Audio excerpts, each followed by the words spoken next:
नमस्कार दोस्तों, मैं एडवोकेट सुधीर वाजपेयी कानपुर नगर से आप सभी का बहुत बहुत स्वागत करता हूं। लेकिन उससे पहले दोस्तों, यदि आपने मेरे चैनल को अभी तक सब्सक्राइब नहीं किया है तब आप प्लीज़ मेरे चैनल को शीघ्र सब्सक्राइब कर लें ताकि कानून की महत्वपूर्ण जानकारी आप तक पहुंचती रहे। आज मैं आपको भरण पोषण भत्ते व अंतिम भरण पोषण भत्ते में परिवर्तन के बारे में नवीन विधि नवीन कानून जो विधायिका द्वारा अभी बनाया गया है, भारतीय नागरिक सुरक्षा संहिता BNSS, उसमें भरण पोषण भत्ते या अंतरिम भरण पोषण भत्ते में परिवर्तन संबंधित क्या प्रावधान किया गया है उसके बारे में आपको विस्तार से जानकारी दूंगा। पूर्व में बनाए गए कानून दंड प्रक्रिया संहिता की धारा 127 में भरण पोषण भत्ता या अंतरिम भरण पोषण भत्ता में परिवर्तन के संबंध में प्रावधान किया गया था और माननीय न्यायालय में भरण पोषण भत्ते या अंतरिम भरण पोषण भत्ते में परिवर्तन के लिए धारा 127 CRPC के तहत प्रार्थना पत्र प्रस्तुत किया जाता है। किंतु विधायिका द्वारा जो नया कानून बनाया गया है, भारतीय नागरिक सुरक्षा संहिता 2023 BNSS, उसकी धारा 146 में भत्ते में परिवर्तन के बारे में प्रावधान किया गया है। दंड भारतीय नागरिक सुरक्षा संहिता की धारा 146 की उपधारा 1 में यह प्रावधान किया गया है कि धारा 144 के अधीन भरण पोषण या अंतरिम भरण पोषण के लिए मासिक भत्ता पाने वाले या अपनी पत्नी, संतान या माता पिता की भरण पोषण या अंतिम भरण पोषण के लिए मासिक भत्ता देने वाले व्यक्ति की परिस्थितियों में तब्दीली साबित हो जाने पर मजिस्ट्रेट भरण पोषण या अंतरिम भरण पोषण भत्ता में ऐसा परिवर्तन कर सकता है जो वह ठीक समझे। यानी जो व्यक्ति भरण पोषण प्राप्त कर रहा है या जो व्यक्ति भरण पोषण दे रहा है उसकी परिस्थितियों में तब्दीली साबित हो जाने पर मजिस्ट्रेट भत्ते में परिवर्तन कर सकता है। यानी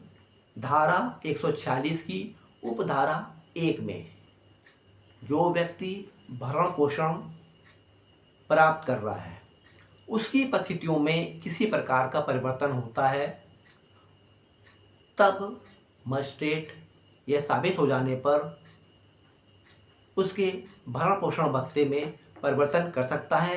या जो व्यक्ति भरण पोषण भत्ता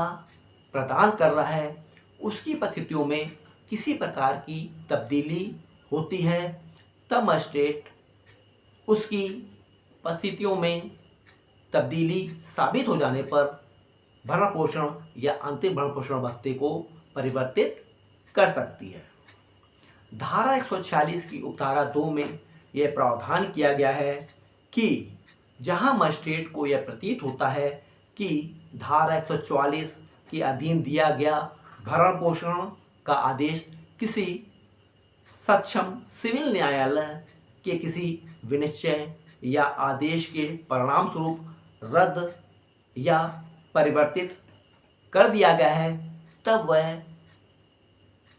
भरण पोषण भत्ते में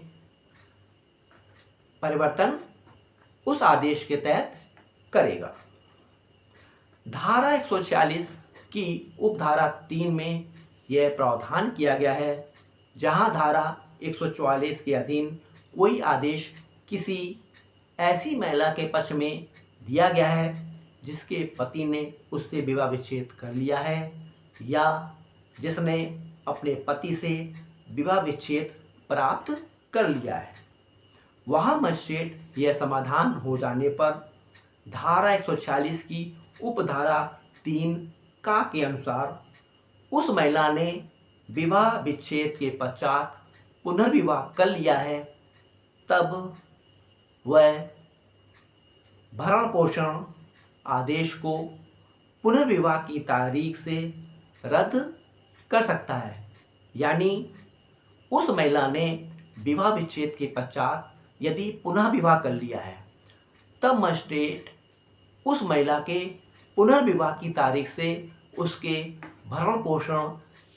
भत्ते को रद्द कर सकता है।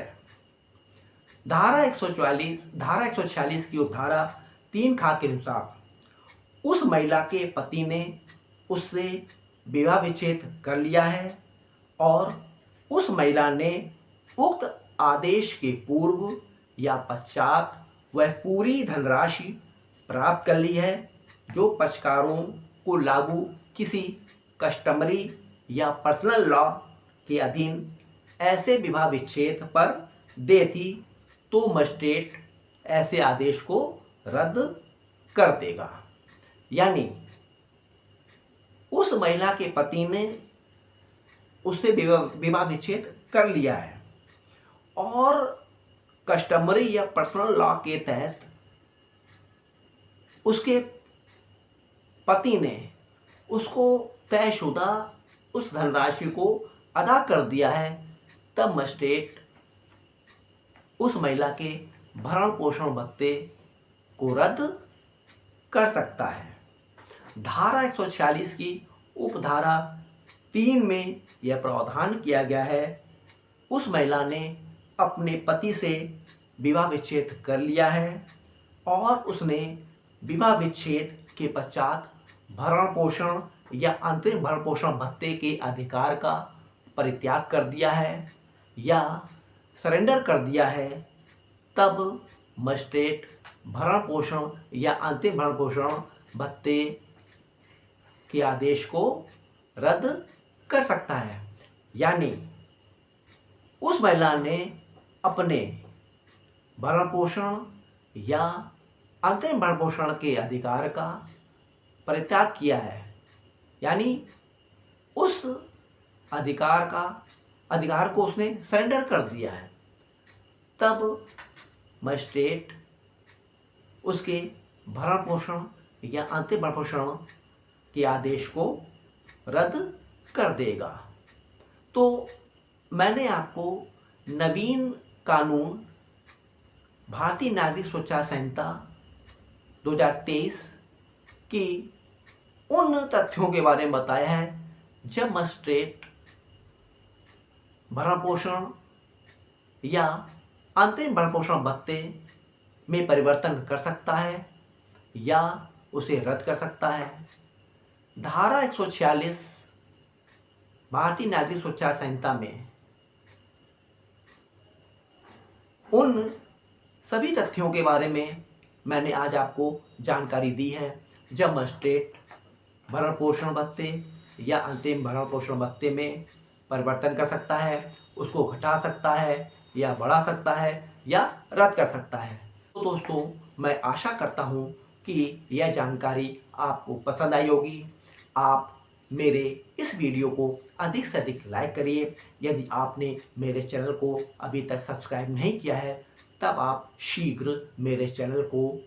सब्सक्राइब कर लें ताकि कानून की महत्वपूर्ण जानकारी आप तक पहुंचते रहे और आप इस वीडियो को अधिक से अधिक शेयर करें ताकि और लोग भी इससे लाभान्वित हो सकें। Thank you.